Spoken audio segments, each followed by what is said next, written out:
Good morning students. आज हम heterocyclic compounds में थायोफिन के बारे में स्टडी करेंगे।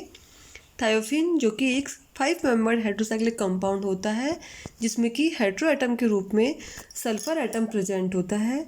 उसकी स्ट्रक्चर इस तरह की होती है। ये सल्फर एटम हेट्रो एटम के रूप में प्रेजेंट होता है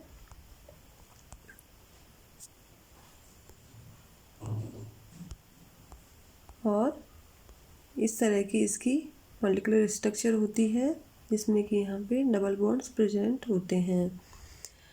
तो क्योंकि सल्फर एटम यहाँ पे हेट्रो एटम के रूप में प्रेजेंट है इसलिए प्रीफिक्स यहाँ पे थाया हम काम में लेंगे और सफिक्स हो जाएगा ओल। जब हम प्रीफिक्स और सफिक्स को मिला के लिखेंगे तो प्रीफिक्स का लास्ट अक्षर ड्रॉप कर दिया जाएगा। तो यहाँ पे इसका आईयूपीएसी नाम हो गया थायोल। तो थायोफिन को थायोएजोल या थायोल भी कहा जाता है। कोलतार और शैल के ऑयल से इसे प्राप्त किया जाता है और बेंजीन से बहुत ज़्यादा इसकी सिमिलरिटीज होती है और इतनी ज़्यादा सिमिलरिटीज होती है कि बेंजीन से पृथक करना इसको आसान नहीं होता है। अब हम देखते हैं इसके मेथड्स ऑफ प्रिपरेशन में। तो सबसे पहला है फ्रॉम बेंजीन ऑफ कोलतार ओरिजिन। जो कोलतार होता है उसका जो बेंजीन वाला पार्ट होता है उससे इसको प्राप्त किया जा सकता है। इस कोलतार को जब हम कंसनट्रेटेड एस्टोसल्फर के साथ में गर्म करते हैं तो उस स्थिति में क्या होता है, यहाँ पे इसका डिस्टिलेशन करवाया जाता है। डिस्टिलेशन के साथ ही क्या होता है, जो सॉल्युबल वाला पार्ट होता है, वाटर सॉल्युबल वाला पार्ट होता है उसमें थायोफिन पाई जाती है, जबकि वाटर इनसॉल्युबल वाला पार्ट होता है उसमें बेंजीन पाई जाती है और इसके थ्रू हम बेंजीन के कोलतार से इसको प्राप्त कर सकते हैं। दूसरा है कुछ और भी मेथड्स है जिसके द्वारा इनका सिंथेसिस किया जा सकता है। तो सबसे पहले है एसिटिलीन। जब एसिटिलीन को हाइड्रोजन सल्फाइड के साथ में एल्यूमिना कैटलिस्ट की उपस्थिति में 400 डिग्री सेंटीग्रेड पर गर्म किया जाता है तो उस स्थिति में क्या होता है, डिहाइड्रेशन होगा और थायोफिन फाइनल प्रोडक्ट के रूप में प्राप्त होगा। इसी तरह से इसको एन ब्यूटेन से भी प्राप्त किया जा सकता है। ये जो मेथड होता है एन ब्यूटेन से प्राप्त करने का, ये इसका इंडस्ट्रियल प्रोडक्ट बनाने के लिए इसको काम में लिया जाता है। तो एन ब्यूटेन की जब सल्फर के साथ में 600 डिग्री सेंटीग्रेड पर क्रिया करवाई जाती है तो उस स्थिति में थायोफिन का फॉर्मेशन होगा। अगला जो मेथड है इसकी सिंथेसिस का वो है सोडियम सक्सिनेट से। सोडियम सक्सिनेट जो होता है वो सक्सिनिक एसिड का सोडियम साल्ट होता है और जब इसकी फास्फोरस ट्राई सल्फाइड के साथ में अभिक्रिया करवाई जाती है तो इस स्थिति में भी थायोफिन फाइनल प्रोडक्ट के रूप में प्राप्त होता है और इस तरह से भी इसका इंडस्ट्रियल प्रोडक्शन कर सकते हैं। फिर बात करते हैं हम थायोफिन की फिजिकल प्रॉपर्टीज़ के बारे में। थायोफिन जो होता है वो एक कलरलेस लिक्विड होता है, जैसे कि पायरोल और फ्यूरिन भी कलरलेस लिक्विड होते हैं, लेकिन इसका जो बॉइलिंग पॉइंट होता है वो 84 डिग्री सेंटीग्रेड होता है। और जहाँ पायरोल और फ्यूरिन की जो स्मेल होती है वो क्लोरोफॉर्म के समान होती है, लेकिन इसकी जो स्मेल होती है वो किसके समान होती है, बेंजीन के समान।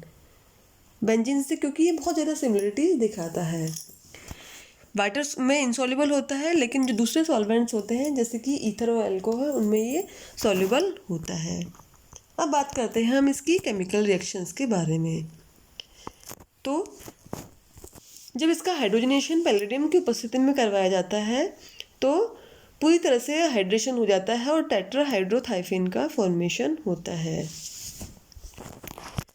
थायोफिन जो होता है ये एडिशनल रिएक्शन भी देता है और यहाँ पे पैलेडियम की प्रेजेंस में तो यहाँ पे क्या हो रहा है, पूरा हाइड्रेशन होकर टेट्राहाइड्रोथायोफिन प्रोडक्ट के रूप में प्राप्त हो रहा है। लेकिन यदि यही हाइड्रोजनेशन रानी निकल की प्रेजेंस में करवाया जाए जो कि निकल और एल्यूमिनियम का एलॉय मिक्सचर होता है तो उस स्थिति में इसकी जो रिंग होती है वो ओपन हो जाती है और यहाँ पे एन ब्यूटेन फाइनल प्रोडक्ट के रूप में प्राप्त होता है।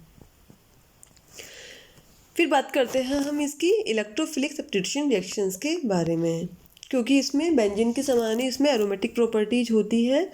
तो थायोफिन, फ्यूरेन और फिरोल में तीनों में से सबसे अधिक एरोमेटिक जो प्रॉपर्टीज होती है वो थायोफिन की होती है। इसी कारण से इसमें बेंजीन की तरह ही इलेक्ट्रोफिलिक सब्स्टिट्यूशन रिएक्शंस होती है, लेकिन जो इसकी क्रियाशीलता होती है, रिएक्टिविटी जो होती है वो बेंजीन से थोड़ी ज़्यादा होती है, लेकिन फिनोल के लगभग जैसी होती है। अतः इलेक्ट्रोफिलिक सब्स्टिट्यूशन रिएक्शंस को बहुत ही माइल्ड कंडीशंस में भी करवाया जा सकता है। तो यहाँ पे कुछ इलेक्ट्रोफिलिक सब्स्टिट्यूशन रिएक्शंस दी गई है, जिससे सबसे पहली रिएक्शन है नाइट्रेशन। जो नाइट्रेशन करवाया जाता है वो HNO3 के साथ में करवाया जाता है एसिटिक एनहाइड्राइड की प्रेजेंस में। यहाँ पे जो HNO3 लिया जाता है ये फ्यूमिंग HNO3 लिया जाता है, तो यहाँ पे 2-नाइट्रोथायोफिन फाइनल प्रोडक्ट के रूप में हमें प्राप्त होता है। फिर हम बात करते हैं सल्फोनेशन की। तो सल्फोनेशन के लिए यहाँ पे ठंडा और कंसनट्रेट एस्टोसोफोल लिया जाता है। तो यहाँ पे 2-थायोफिन सल्फोनिक एसिड फाइनल प्रोडक्ट के रूप में प्राप्त होता है। अब बात करें यहाँ पे हेलोजिनेशन की, तो सबसे पहले बात करते हैं क्लोरीनेशन की। थायोफिन का जो क्लोरीनेशन होता है उस स्थिति में यहाँ पे जो सब्स्टिट्यूएंट प्रोडक्ट यहाँ प्राप्त होता है उसके साथ साथ एडिशन प्रोडक्ट भी यहाँ पे हमें प्राप्त हो जाता है। लेकिन यदि हम क्लोरीनेशन -30 डिग्री सेंटीग्रेड पे करवाएं तो उस स्थिति में सब्स्टिट्यूएंट प्रोडक्ट ही हमें मेन प्रोडक्ट के रूप में प्राप्त होता है।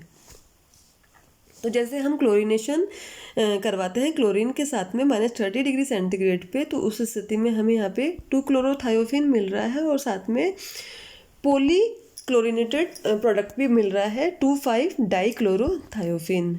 लेकिन यदि हमें मोनो हेलोजिनेटेड प्रोडक्ट ही प्राप्त करना है तो इस स्थिति में थायोफिन की क्रिया हम SOCl2 के साथ में करवाए तो हमें 2-क्लोरोथायोफिन ही फाइनल प्रोडक्ट के रूप में प्राप्त होगा। अब हम बात करते हैं ब्रोमिनेशन की। थायोफिन की जो अभिक्रिया है वो N-ब्रोमोसक्सिनेमाइड के साथ में करवाए तो उस स्थिति में हमें मोनो ब्रोमो प्रोडक्ट प्राप्त होगा 2-ब्रोमोथायोफिन। लेकिन यदि यही अभिक्रिया हम ब्रोमीन के साथ में करवाए इथेनॉल और ब्रोमीन के मिक्सचर के साथ में, तो उस स्थिति में हमें इसका जो प्रोडक्ट मिलेगा वो बनेगा 2,5-डाइब्रोमोथायोफिन। तो मोनो ब्रोमो प्रोडक्ट प्राप्त करने के लिए इसकी जो अभिक्रिया है वो नाइट्रो N-ब्रोमोसक्सिनेमाइड से करवाई जाती है। आयोडीनेशन के लिए क्या करते हैं हम, इसकी अभिक्रिया आयोडीन से करवाते हैं मर्क्यूरिक एसिड की प्रेजेंस में। तो इस स्थिति में हमें 2-आयोडोथायोफिन फाइनल प्रोडक्ट के रूप में प्राप्त होता है। इसी कड़ी में हम आगे जाते हैं तो अगली रिएक्शन है फिडेल-क्राफ्ट्स रिएक्शन। क्योंकि माइल्ड कंडीशंस में होती है फिडेल-क्राफ्ट्स रिएक्शन, इसलिए स्टेनिक क्लोराइड SnCl4 यहाँ पे काम में लिया जाता है। तो यहाँ पे हमें 2-एसिटिल प्रोडक्ट प्राप्त होता है। लेकिन यही अभिक्रिया एसिटिक एनहाइड्राइड और फास्फोरिक अम्ल की उपस्थिति में करवाया जाए तो उस स्थिति में भी हमें 2-एसिटिल थायोफिन भी प्राप्त होगा। लेकिन जो यहाँ पे प्रोडक्ट की जो क्वांटिटी होती है वो हमें बहुत अच्छी प्राप्त होगी। फिर आगे बढ़ते हैं तो अगली रिएक्शन है क्लोरोमेथिलेशन। यहाँ पे जब इसकी थायोफिन की अभिक्रिया हम फॉर्मेल्डिहाइड और HCl के साथ में करवाते हैं तो क्लोरोमेथिलेशन होता है और यहाँ पे 2-क्लोरोमेथिल थायोफिन यहाँ पे हमें फाइनल प्रोडक्ट के रूप में प्राप्त होता है। फिर आगे बात करते हैं मर्क्यूरेशन। सोडियम एसीटेट की उपस्थिति में यदि इसमें मर्क्यूरी क्लोराइड मिला दिया जाए तो उस स्थिति में 2-मर्करी क्लोराइड फाइनल प्रोडक्ट के रूप में यहाँ पे प्राप्त होता है। जैसे मर्करी क्लोराइड से अभिक्रिया करवा रहे हैं सोडियम एसीटेट की उपस्थिति में, तो HCl यहाँ पे बाई प्रोडक्ट के रूप में निकल रहा है और थायोफिन 2-मर्करी क्लोराइड यहाँ पे फाइनल प्रोडक्ट के रूप में इसका फॉर्मेशन हो रहा है। ईथर की प्रेजेंस में यदि इसकी अभिक्रिया N-ब्यूटीलिथियम के साथ में करवाया जाए तो यहाँ पे 2-लिथियम प्रोडक्ट प्राप्त होता है थायोफिन 2-लिथियम।